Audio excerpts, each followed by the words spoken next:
Hi friends, once again welcome back to Jayam journey. രണ്ട് മൂവീസാണ് പ്രധാനമായിട്ട് റിലീസ് ആയിട്ടുള്ളത്. മിഷൻ സിനിമയുണ്ട്, പക്ഷേ ഇവിടെ അടുത്തൊന്നും റിലീസ് ഇല്ലാത്തതുകൊണ്ട് കാണാൻ സാധിച്ചില്ല. സോ അയലാൻ അതുപോലെ ക്യാപ്റ്റൻ മില്ലർ രണ്ട് സിനിമയും കണ്ടു കഴിഞ്ഞു. 2-in-1 റിവ്യൂ ആണ്. ആദ്യം തന്നെ നമുക്ക് ക്യാപ്റ്റൻ മില്ലറിനെ കുറിച്ച് അഭിപ്രായം എങ്ങനെയുണ്ടോ നോക്കാം. കില്ലർ കില്ലർ ക്യാപ്റ്റൻ മില്ലർ എന്നാണ് ധനുഷ് പറഞ്ഞത്. മാത്രമല്ല ഇതിൽ സോങ് അങ്ങനെ തന്നെയായിരുന്നു.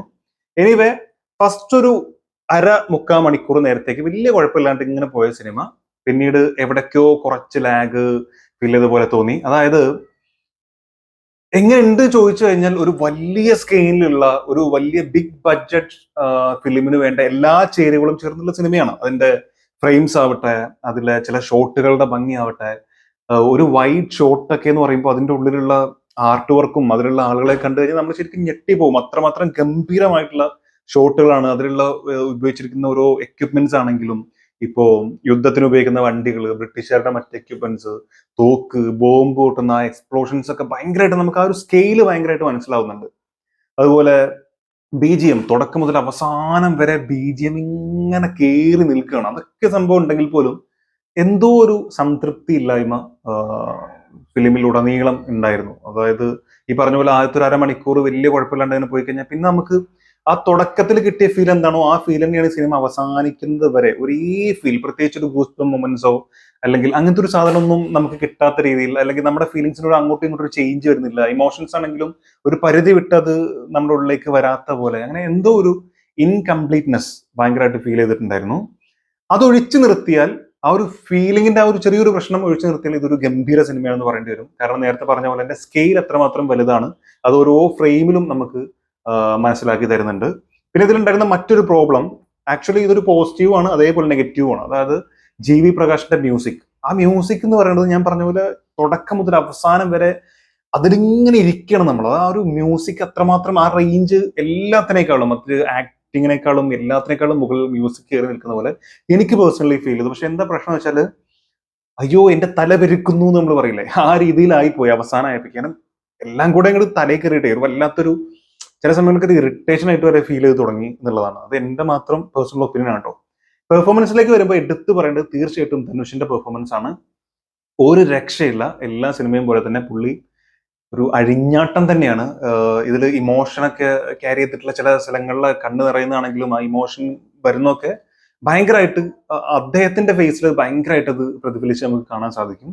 അതുപോലെ ഇതിലൊരു മെഷീൻ ഗണ്ണല്ല, ഗണ്ണ് പോലെ പഴയ സംഭവം ഉണ്ടല്ലോ, കുറേ തരം ലോഡ് ചെയ്തിട്ടുള്ള എത്ര ലെങ്ത് ഉള്ള സാധനമൊക്കെ ഇതിൽ വെച്ചിട്ടുള്ള ഒരു തോക്ക്, ഒരു ജനൽ വഴി ഇങ്ങനെ കുറെ ആളുകൾ വെടിക്കുന്ന ഒരു സീൻ ഉണ്ട്. അങ്ങനെ എന്ന് പറഞ്ഞ വെടിയേക്കാണ്. അപ്പോൾ ആ സമയത്തുള്ള ഒരു ജർക്കിംഗ് ഉണ്ട്, ഇങ്ങനെ ബോഡി മുഴുവൻ നമുക്ക് കാണിച്ചു തരുന്നുണ്ട്. കുറച്ചൊരു ഒരു ഒരു വൈറ്റ് ഷോട്ടിൽ നമുക്ക് കാണിച്ചു തരുന്നുണ്ട്. പിന്നെ ക്ലോസപ്പിൽ വരുന്ന സമയത്ത് പുള്ളിക്കാരന്റെ മുഖത്ത് ഇങ്ങനെ പിടിച്ചിരിക്കുന്ന ഭാവം, അതേപോലെ വലിയ മിസൈൽ പോലെയുള്ള മറ്റേ സാധനം, ഒരു ഹമ്പ്, ഹമ്പ് മറ്റേ തോക്ക് യൂസ് ചെയ്യുന്ന സമയത്ത്, എന്റെ കറക്റ്റ് പേര് എനിക്കറിയില്ല, ആ സമയത്ത് ആ ഒരു പ്രഷറും ഉണ്ട്, ആള് അങ്ങനെ ബാക്കിലോട്ട് ഇങ്ങനെ പുഷ് ചെയ്ത് പോകുന്ന ഒരു സംഭവം, അതൊക്കെ ഭയങ്കരമായിട്ട് അതിന്റെ റിയാക്ഷൻ കാര്യങ്ങൾ അതൊക്കെ ഭയങ്കരമായിട്ട് ലോജിക്കലി നമുക്ക് മനസ്സിലാക്കാം. പിന്നെ ലോജിക്ക് ഇല്ലാത്ത കുറെ സാധനങ്ങളും ഉണ്ട്, അത് വേറെ കാര്യം. കാരണം ആയിരക്കണക്കിന് ആളുകൾ ചുറ്റും വെടിവെച്ചാലും നായകന് വെടികൊള്ളാത്ത അവസ്ഥ, അതൊക്കെ സ്വാഭാവികമായിട്ടും ഉണ്ടാവും. സോ അതൊക്കെ കണ്ണടച്ച് കളയുന്നേ ഉള്ളൂ, ഒന്നും വലിയ പ്രോബ്ലം ആയിട്ട് നമ്മൾ കാണേണ്ടതില്ല. പിന്നെ എടുത്തു പറയേണ്ടത് ശിവരാജ് കുമാർ, അദ്ദേഹത്തിന്റെ അഭിനയമാണ്. ഭയങ്കര നന്നായിട്ട് വന്നിട്ടുണ്ട്. ആദ്യത്തെ കുറച്ച് ഭാഗങ്ങളിൽ കുറച്ച് നേരെ ഉള്ളൂ, പക്ഷെ ക്ലൈമാക്സ് ഭാഗത്ത് പുള്ളിക്കാരൻ വീണ്ടും തിരിച്ചു വരുന്നുണ്ട്. ആ തിരിച്ചുവരവ് ഭയങ്കര ഗംഭീരമാക്കിയിട്ടുണ്ട്. പിന്നെ സിനിമയിൽ ഉടനീളം എനിക്ക് ഏറ്റവും ഇഷ്ടപ്പെട്ടത് ഈ എൻഡിങ്ങിൽ വന്നിട്ടുള്ള ഈ ഒരു ക്ലൈമാക്സ് സീനാണ്.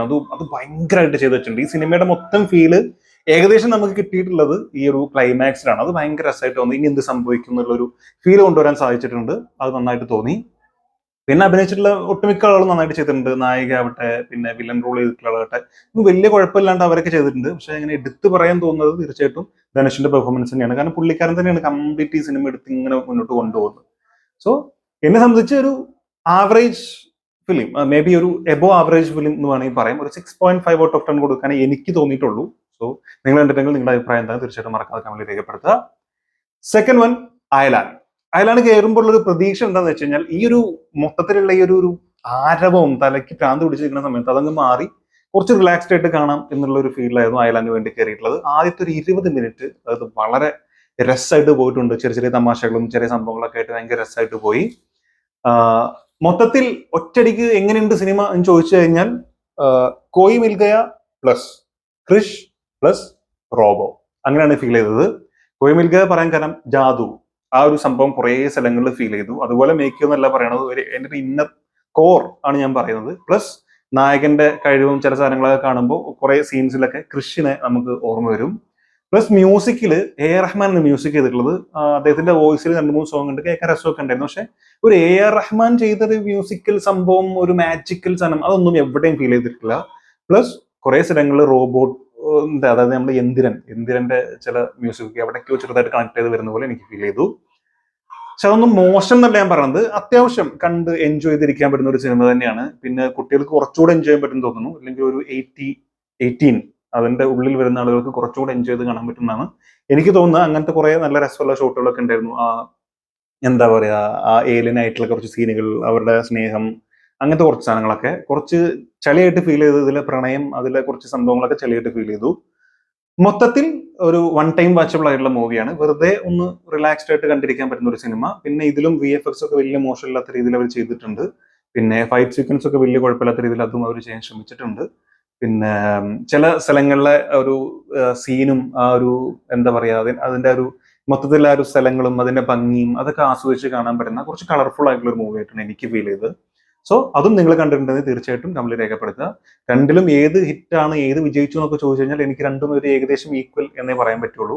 മേക്കിംഗ് വൈസ് ക്യാപ്റ്റൻ മില്ല് ഭയങ്കരമായിട്ട് കത്തിക്കേറി എന്നിട്ടുണ്ട്. എന്നാൽ കുറച്ചുകൂടെ കാണാൻ റിലാക്സ്ഡ് ആയിട്ട് കാണാൻ നല്ലത് അയലാൻ ആണെന്നാണ് എനിക്ക് തോന്നുന്നത്. സോ നിങ്ങളുടെ അഭിപ്രായം കമന്റിൽ രേഖപ്പെടുത്തുക. വീഡിയോ ഇഷ്ടപ്പെട്ടു വിചാരിക്കുന്നു. ഇഷ്ടപ്പെട്ടിട്ടുണ്ടെങ്കിൽ ദയവായിട്ടും സബ്സ്ക്രൈബ് ചെയ്യുക, സപ്പോർട്ട് ചെയ്യുക, ലൈക്ക് ചെയ്യുക, ഷെയർ ചെയ്യുക. ഇഷ്ടപ്പെട്ടിട്ടില്ലെങ്കിൽ ദയവായിട്ടും സബ്സ്ക്രൈബ് ചെയ്യുക, സപ്പോർട്ട് ചെയ്യുക, ലൈക്ക് ചെയ്യുക, ഷെയർ ചെയ്യുക. തീർച്ചയായിട്ടും കാണുന്നവരെ